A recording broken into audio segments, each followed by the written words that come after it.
бо ташаббуси раёсати донишгоҳи миллии Тоҷикистон курси омӯзишии зан Сарвар ҷамъбаст гардид, ки дар он беш аз 100 донишҷӯ духтари фаъоли донишгоҳ иштирок намуданд. Дар маросими ҷамъбасти курси омӯзишии зан Сарвар раёсати донишгоҳ, сардорони бахши кор бо духтарон ва занони факултетҳо ва донишҷӯ духтарони фаъоли факултетҳои донишгоҳ иштирок намуданд. Ҳадаф аз баргузории даври омӯзишии такмили ихтисос пеш аз ҳама амалӣ гардонидани сиёсати давлатӣ дар самти кор бо занон ва оила, омода намудани ҷавондухтарон ба зинаҳои роҳбарӣ дар соҳаи хизмати давлатӣ, фароҳам овардани заминаи мусоид барои ташаккули донишу касб ва маҳорату малака, тақвияти ҳисси масъулиятшиносӣ дар ниҳоди занону духтарони хизматчии давлатӣ ва пешбурди ғояҳои мухталифи инсондӯстиву ватанпарастӣ, ҳифзу эҳтироми арзишҳои миллӣ, инчунин талқини баробарии гендерӣ ва мубодилаи таҷриба дар ин соҳа мебошад. Иброз гардид, ки ҷалби ҳарчи бештари занону духтарон ба вазифаҳои роҳбарикунанда, инчунин беҳтар намудани шароити фаъолияти онҳо аз солҳои аввали соҳибистиқлолии мамлакат ҳамеша дар маркази таваҷҷӯҳи пешвои миллат муҳтарам Эмомалӣ Раҳмон ва ҳукумати мамлакат қарор дорад. Аз ин рӯ ҳукумати ҷумҳурии Тоҷикистон бо назардошти воқеияти сиёсӣ, иқтисодӣ ва беҳбуд бахшидани вазъи иҷтимоии занонро ба миён гузоштааст. ба ҳамагон маълум аст, ки асосгузори сулҳу ваҳдати миллӣ, пешвои миллат муҳтарам Эмомалӣ Раҳмон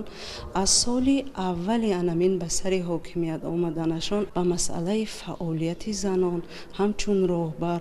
яъне диққати махсус медиҳанд ва кӯшиш мекунанд, ки дар тамоми анамин соҳаҳои кишвар саҳми занон ё нақши занонро баланд бардоранд. ва тӯли зиёда аз 30 сол аст, ки мо инро мушоҳида мекунем ва имрӯз бошад ин курс ҷамъбаст гардид ва ҳамаи муаллимаҳо ё ин ки донишҷӯ духтароне, ки дар ин курс иштирок карданд, соҳиби сертификат шуданд ва ин аз он шаҳодат медиҳад, ки ҳамаи он фаъолияте ки занон чӣ дар сиёсати давлат, чӣ дар фаъолияти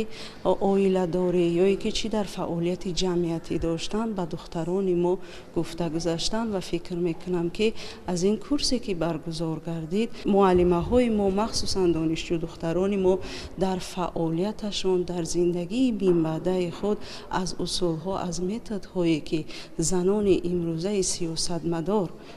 гуфтаанд истифода мекунанд. гуфта шуд, ки бо мақсади дастгирии ҳамаҷонибаи занону духтарон дар мамлакат якчанд барномаи давлатӣ, стратегия ва консепсияҳо амалӣ мегарданд, ки дурнамои фаъолияти занон ва нақши онҳоро дар мақоми роҳбарӣ, таҳкими давлатдорӣ, солимии ҷомеа ва пойдориву устувории оила таъкид менамоянд. Сарварии занон яке аз масъалаҳое мебошад, ки дар ҳама давру замон аҳамияти хос дошта, диққати муҳаққиқону коршиносонро ҷалб намуда, ҳамчун ниҳоди иҷтимоию сиёсӣ дар таҳким ва рушди равандҳои ҷомеа мақом ва нақши махсус дорад. дар фарҷом ба иштироккунандагони фаъоли курси омӯзишии зан Сарвар аз ҷониби раёсати донишгоҳ сертификатҳо тақдим карда шуд.